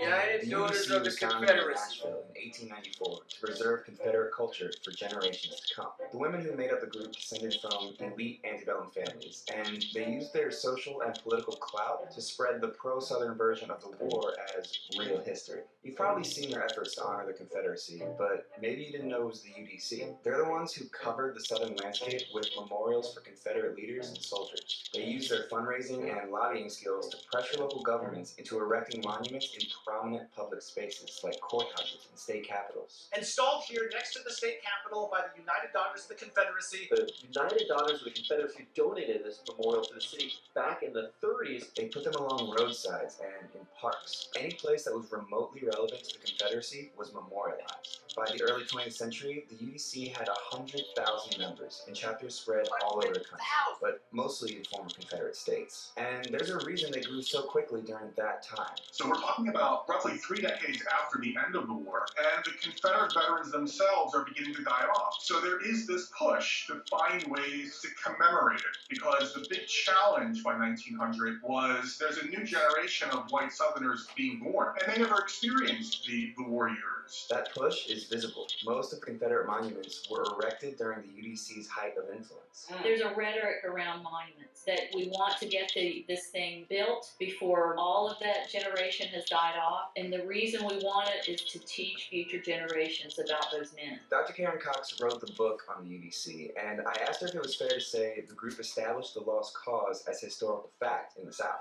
Oh my God, yeah, they were the leaders of the Lost Cause into the 20th century, and they made it a movement about vindication. Just to give you an idea of how effective they were, they successfully lobbied for a Confederate memorial in Arlington National Cemetery, which U.S. President Woodrow Wilson proudly unveiled to a cheering crowd. Now that's influence, right? Monuments are the least of what they did. What? I mean, they are the most visible and tangible, but the work with children was far more influential. It turns out a central UDC objective is shaping how children think about the war and their Southern heritage. One of their most powerful tools? Textbooks. Take a look at this pamphlet called Amazing Rod for Textbooks. It was written by the illustrious Southern historian Miss Mildred Rutherford, an educator, orator, and author of Southern history textbooks. She's also very pro-slavery. The pamphlet announced the formation of a textbook review committee featuring prominent Southerners like 5 former Confederate generals. This group was committed to spreading the truths of Confederate history, so they instructed school boards to reject any textbooks that did not accord full justice to the South. And they urged libraries to deface every book in their collection that didn't measure up by writing the words "unjust to the South" clearly on its cover. This pamphlet was shared widely with school boards throughout the South, and UDC-backed committees closely monitored history books to make sure Northern influence never reached classrooms. So the core language of an approved textbook aligned precisely with that of the Lost Cause. You know, stuff like, the Confederacy lost in the war between the states, but Georgia never forgot to honor her Confederate soldiers. History of Georgia was Remember, don't ever forget it. Whenever you use the word Confederacy, they tried to overthrow the government. They are what? They understand that Traitors. how you educate, who wins the writing game, who wins the battle over history, ultimately wins the war. That's Y'all the heard big that? fight for the UDC. But their work You with win the children battle went over further history, than you win the classrooms. what? The UDC War. formed an auxiliary group called the Children of the Confederacy, which was designed to get kids born in former Confederate states to actively participate in their version of history. Group leaders had kids recite call and You response heard it. truths from something called the Confederate Catechism. Children up to the age of 18 would compete and be rewarded for memorizing long passages of Lost Cause rhetoric. So it would be like an after-school thing, that was your club. You would go after school to the meeting of the Children of the Confederacy, and your leader might teach you songs of the South, like Dixie or other songs that were considered Southern patriotic songs. They would have them write essays, go visit the veterans, and learn this catechism. Children were also the centerpiece of their community's monument unveilings, like this living flag at the dedication of the Stonewall Jackson Monument in Richmond. Yes, those are school children. The UDC's efforts shaped the identities of children who grew up with the Lost Cause. They made history personal, and that made their story last longer. Generations of children learning that narrative in a variety of ways grow up to be, segregationists in the 50s and 60s, because that's been drilled into them since they were children. After World War I, the UDC started losing steam, but the damage was done.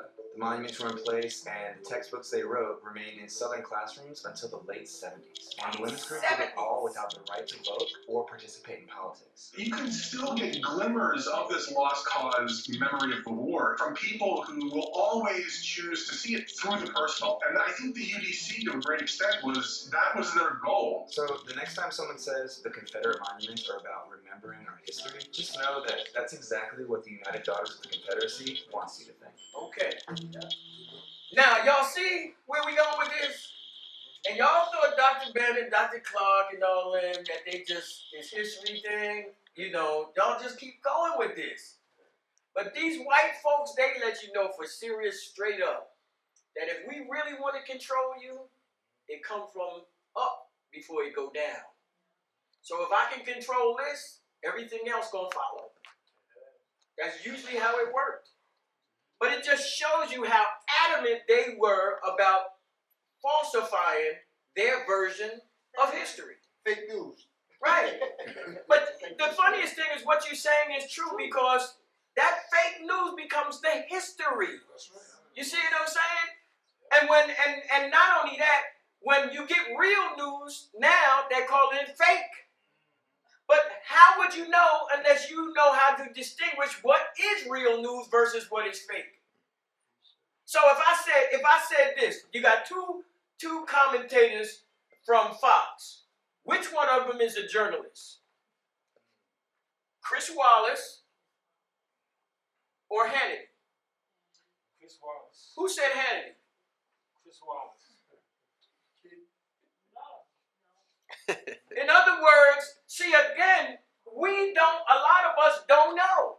So we take the individual who's a public opinion commentator as if though his ass is gospel. And matter of fact, he puts on the air as if though he's a real journalist.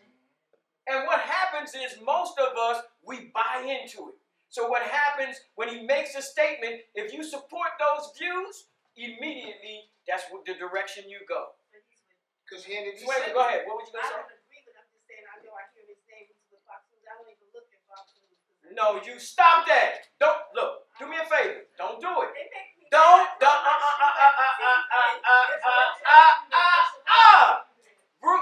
Mike, would you tell her, you can't beat your enemy if you don't know him? Impossible. And my thing is that, listen, sis, believe me, sometimes it's like piercing in the heart to listen to some of these crazy jokes. But to know and understand who they are, to be able to deal with them in the proper context, we have to, as the first stage of warfare is intelligence gathering. That's the first find out who we dealing with. And most of us are trying to fight a war with an enemy we do not know. So that's what we are doing here. We're trying to address that particular issue. And this information is setting that into play. Now, the next clip that I'm going to give you is dealing with a very prominent white scholar.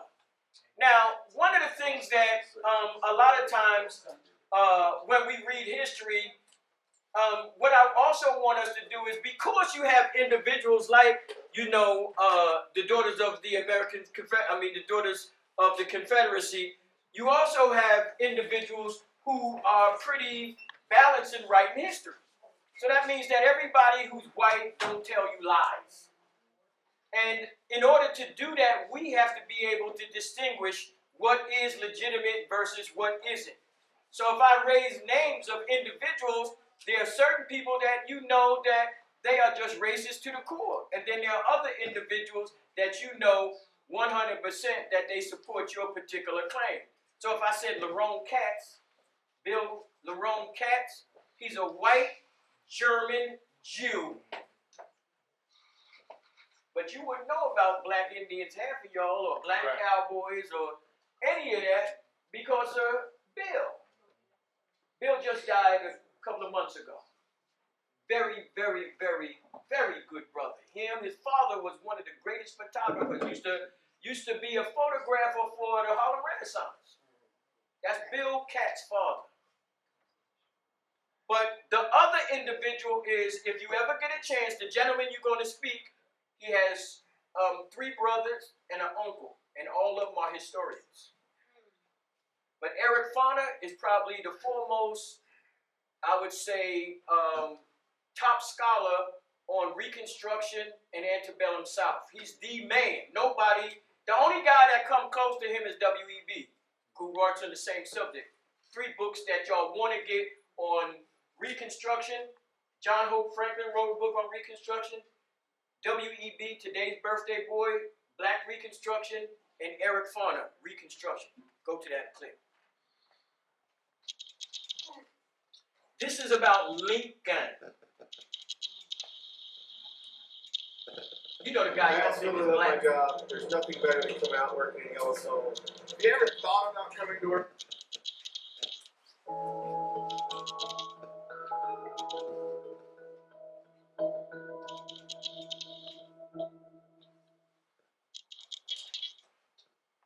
Lincoln didn't exist in a historical vacuum, obviously. He's part of a spectrum of thinking on slavery in that era. At one end of the spectrum are the people we know as abolitionists, the Frederick Douglass, the William Lloyd Garrisons, the Wendell Phillips. These were people who demanded the immediate abolition of slavery and the incorporation of blacks as equal members of American society. Now, their role was very important in abolishing slavery. They were not a very large number, but they helped to change the public discourse about slavery, which is critical.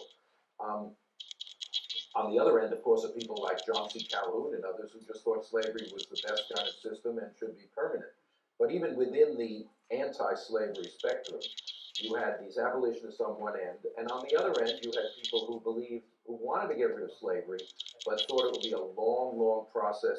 Lincoln once said it would take 100 years to get rid of slavery. Wow. And they couldn't really conceive of blacks being members of American society. They talked of gradual emancipation, of paying the owners for their slaves, and very often of colonizing them outside of the country. Lincoln starts out at that end of the spectrum, but during his life, and particularly the Civil War, he moves toward the abolitionist position. By the end of the Civil War, he's obviously presiding over the immediate abolition of slavery with no compensation, no payment to slave owners, even though slaves legally are property. And at the very end of his life, he's talking for the first time publicly of giving the right to vote to at least some African Americans in the South. So that's a whole different picture than sending them out of the country. Now they're going to be there as part of the political system. So what's interesting to me about Lincoln is how he moves along that spectrum. Too many people take one moment in Lincoln's career or one letter or one speech and they say, there is Lincoln. But you can't pin him down at one spot. That's part of his greatness. He grows, he changes.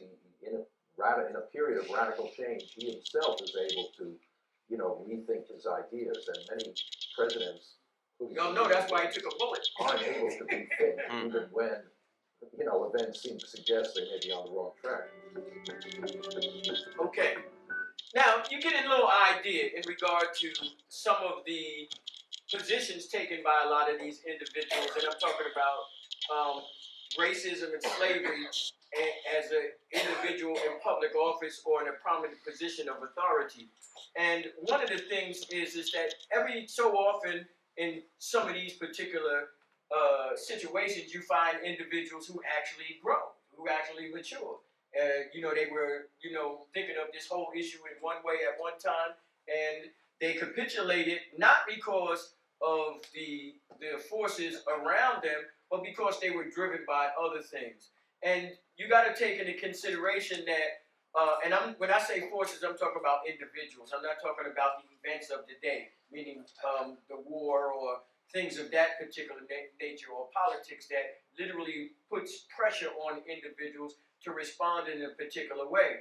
One of the reasons why he was given the title of being, y'all do know that what's his name, Lincoln was black guy. Y'all do know that, right? Y'all, come on. Y'all didn't know he was black guy? Wait a minute. Are y'all okay? Listen, Jay said that he a black guy. Jay said he a black guy. Is he, listen, let me ask you his story again. Is he a black guy? I love J.A. Rogers. However, he got it totally wrong. Now, the issue is that you can turn the lights up because we're gonna be cutting down. Don't worry about the last one. The reason is because what I want to do is I'm going to deal with this and then we're going to close out. Now, but the issue in regard to this is very important because the significance of the title and the name calling that was given to Lincoln really was not as much of his pedigree as it was his political position about the issue. And when he became, as you indicated, and as Farner indicated, when he began to change in regard to these particular issues, his competitors decided to say, well, you a nigger, you love black, you're a nigger lover. Right, and that's how, contemporary, excuse me. And that's how he was given that particular title. But he was shown in a lot of publications like so. You see what I'm saying? So it's like saying that if I ask you right now, is Bill Clinton black? Is Bill Clinton black? Wasn't he the first black president? No, I'm telling you, he was. He was the first black president. Black is black man. Yeah, smoke weed, right? That's right, smoke weed. That's right, he right. That's right. You get where I'm going with this? Love J.A. Rogers. Right. First Now, black president. let me explain one thing to you. This book, it has very little merit. The only problem is that we take it as gospel. So there's a lot of us in the black community, we use this as justification to identify black people as being in this authoritative position prior to what we would have assumed. But one thing is for sure, and that's a fact. Ain't one of these individuals, not one, publicly came out and identified themselves as a black person. At no time. In this country, in America, in this country, there was only one black president. And let me show you. There's only one black president. And this is him. What does it say? Star Legend, Great Expectations. When was this? What's the date on that? January 18th, 2009. Obama, the Star Ledger, the Mountaintop, New York Post, President Barack Obama, 2009. That's the only black president. Daily News, the only black president. Daily News, Wall Street Journal, New York Times. Right. He the only one publicly that came out and said, I'm a black guy and my mama is white. Right. Did he say I'm a mulatto? No. Did he say I'm half white? Did he say I'm half black? Said his father's a king. That's right. So, anytime somebody asks you whether we had a black president, you tell them yes, one. That's right. And don't let me get into that John Hanson stuff. We'll be here next week. Because y'all know that's so much nonsense. So much nonsense. And just before I go, bring up the clip. What about the genetic preferences of some presidents who do have a genetic? Yeah, but the issue, Jules, is I that understand about it's just, You even are if what it you is, say you are. if you, that's right. If, only if You are what you say. show the clip. Okay. Yo, I want y'all to look at this clip. Look at this clip. You see these two gentlemen? Both of them have the same name. John Hanson, John Hanson. Right. And what did they say? How this story got out. Let me explain to you how the story got out. The story got out based on this book here. Anybody ever heard of this book? Anybody ever heard of this book before? It's called What They Never Told You in History Class. It's by a very good friend of mine. His name is Indus Kush out of Brooklyn. He's a school teacher. I've known him for almost 40 years. As a matter of fact, when this book was printed, I did the proofreading for it. And when he came across the information, this is the information right here, see? As a matter of fact, this book here, this particular one is the second edition of this book. And in the first edition, this wasn't in it. So when I read the material, I said, come on, don't do that. Right. And he was like, well, where does the information say that the material comes from? Read that. What does it say right there? Yeah. No. Here. Go ahead. Can you read that? She don't have her glasses, right? Right here. Now what? Nuwabian Moore's newsletter edition. That's all. That's all we need to read. In other words, this article was generated by the Nuwabian Moors. You know, Imam Isa and his boys. Those were the individuals who took the information, and this is what they did. They took this white boy's information and they gave it to him. Oh, wow. This gentleman here, he was born in 1715 and he died in 1783. According to the story, the common street corner material was he was the individual who signed the Articles of Confederation in 1781. But the problem was he wasn't born until 1791. That means he wasn't even born for 10 years, and they say he signed some freaking document. The first thing Professor Simmons tells us about studying history is time and geography. Time and geography. You have to know where you're at in history, and you have to know what time it is. And most of us don't have a clue. These the same jokers running around talking about there's a black guy on a freaking $2 bill. This is the article, because the bill, this is the bill right here. See, $2 bill. Blown up. This is the individual they say is black. Pull up the document, show him. This is the whole picture right here. It's in the rotunda down in Washington freaking D.C. The guy they showing you is right here. His name James Walton from Virginia. White boy. They telling you that he a black guy. When a guy showed me that, he showed me the money. He said, can't you see it? He said, you're a black guy. I said, the money green. Stupid, man. Sometimes I just get animated because some of the stuff is so childish. It's so juvenile. You say to yourself, y'all can't be coming to me with that.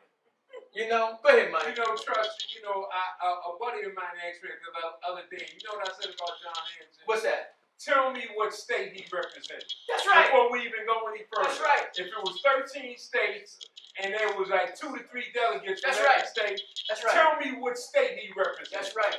All you And have, I'll tell you, you a damn lie. right, and all he had to do, what the hell is that?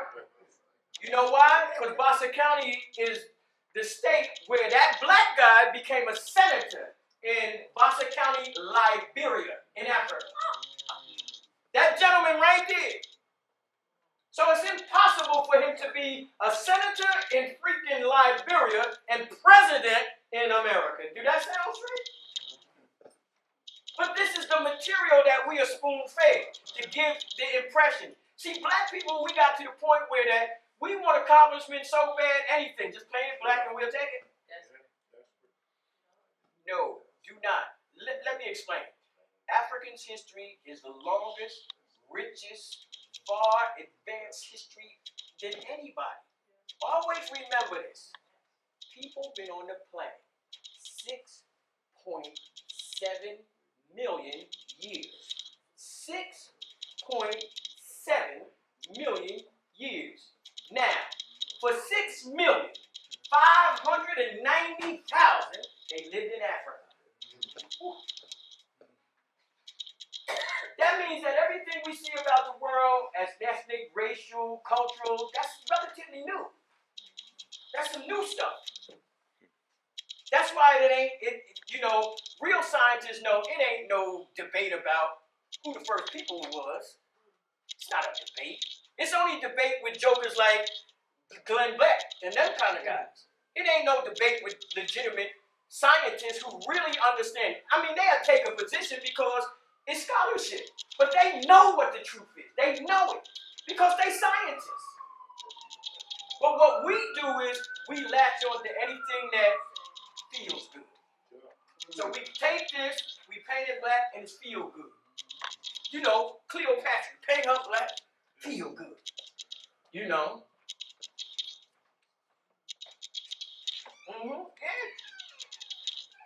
The problem is we need to address these things in a very proactive way. That means we need to go out and really do some research. So, in closing, what we really want to, to share and make sure that people understand is one, that real history is self-taught. That means that the real education that you get is going to come from you, not from an institution. And even if you go to an institution, the only way you're going to get that information is if your drive is as strong as the individual who want to share that information with you. But most of the time, the guys who sharing it with, they don't really care. They get paid. That's right.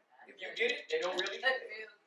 Then if you're in school, you're going by curriculum. You ain't going by genuine That's right. information. Well, that's the whole issue is that means that when you get material that they use as reference material, that's the material you need to be seeking out.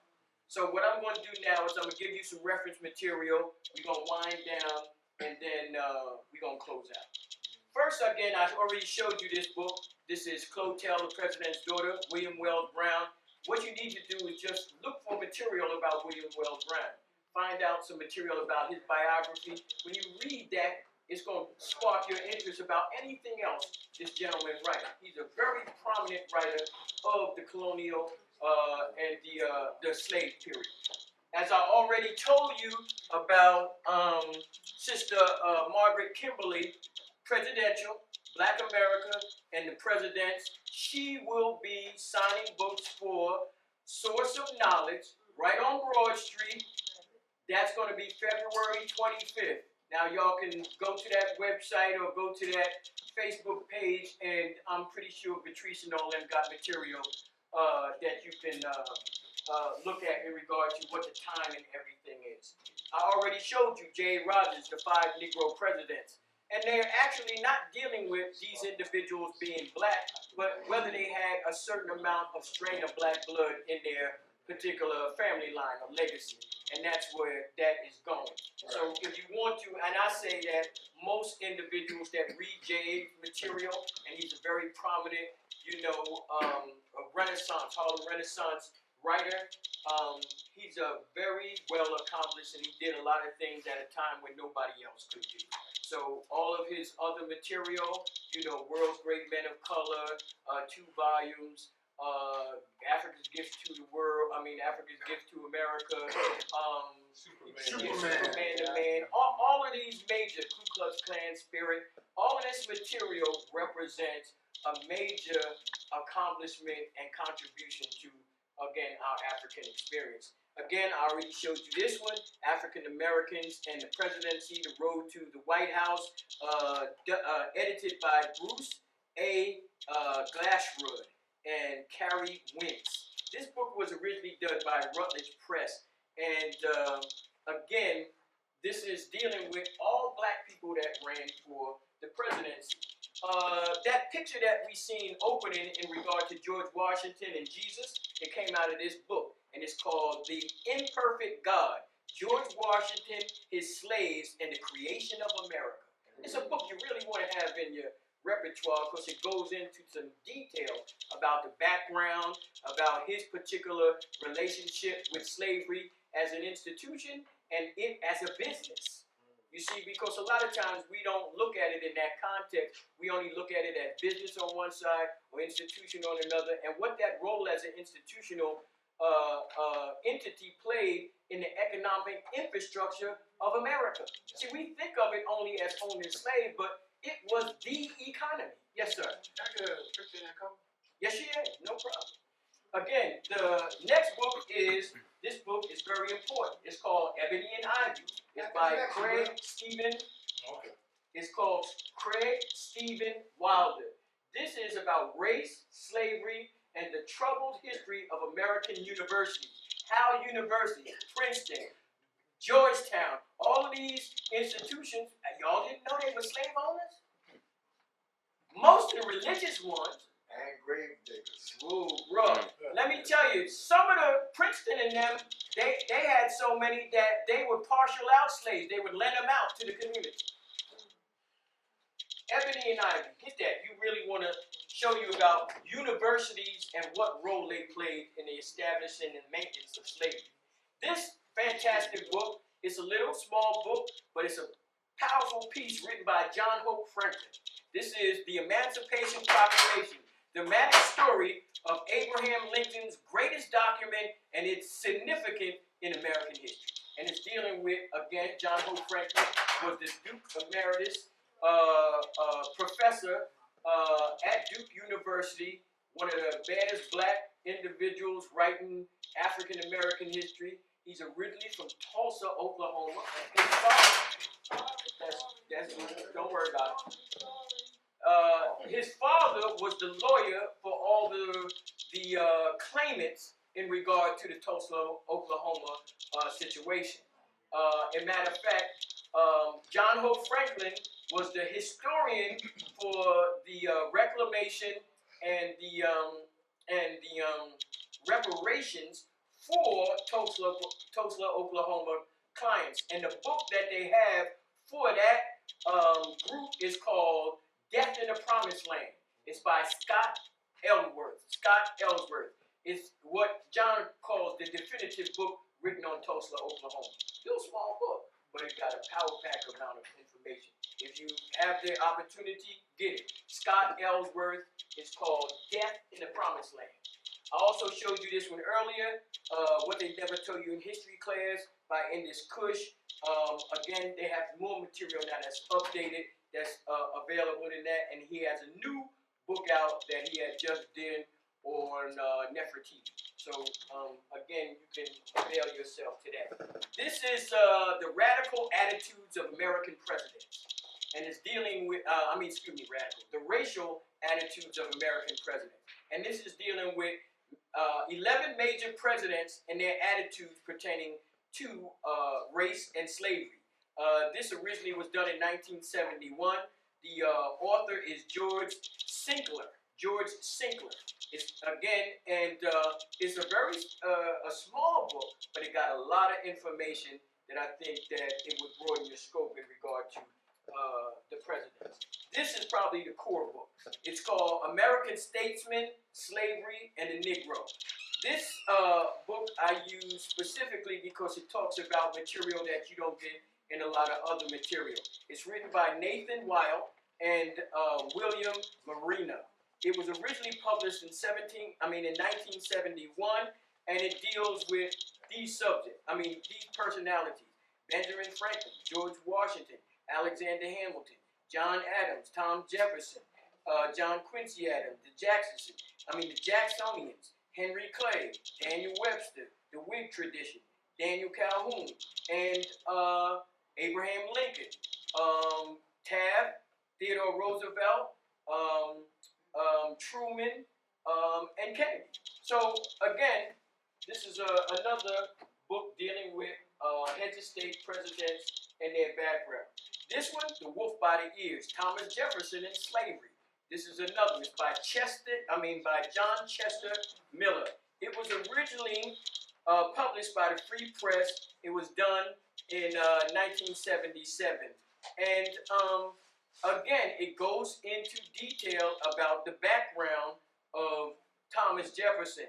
Out of all of the presidents, he owned the most. All men are created equal. Tommy boy. And this is the same thing dealing with Thomas Jefferson. It's called Jefferson's at Monticello, and it's dealing with, recollections of the Monticello slave and his overseer. So it goes into that. Now, when you deal with Lincoln, Eric Foner, again, is a primary source. If you can get material on Eric, you go get it. But a black source, the baddest joker in town. His name is Lerone Bennett. Forced into Glory. It is a powerhouse. That means it goes into detail. And second, Lerone, one of the greatest African scholars in the African experience. Bad, brother, bad. So, again, those are some of the material. The other thing, last but not least, that y'all do know that they have the 1619 project that is out, put out by the New York Times.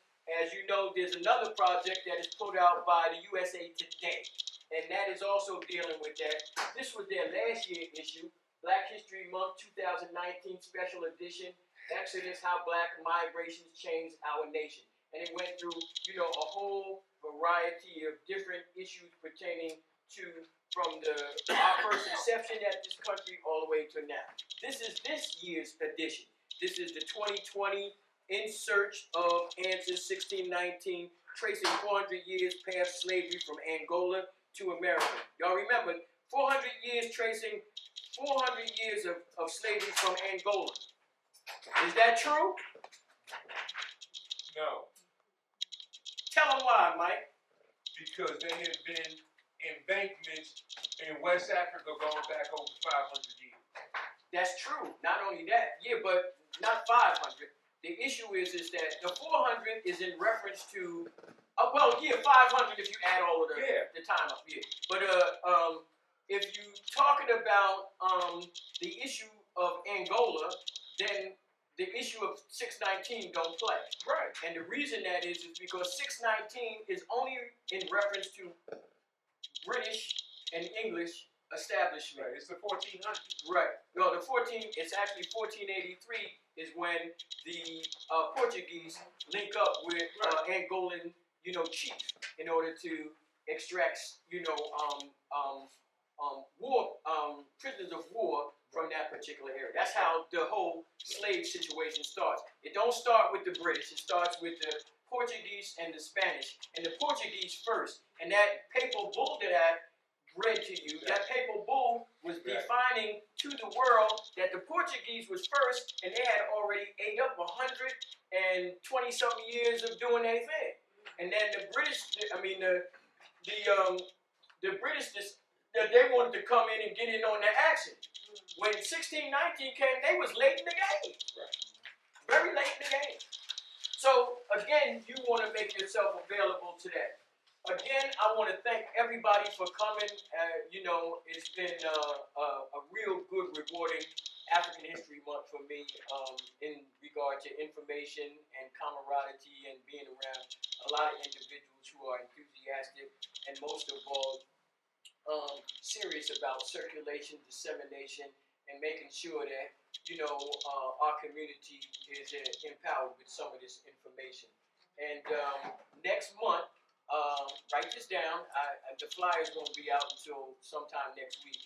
But write this down. Next March 22nd, March 22nd, we'll be having Renuka Rashidi. We'll be doing a presentation in regard to Women's Month. And the title of the presentation is African Women, Mother of Civilization.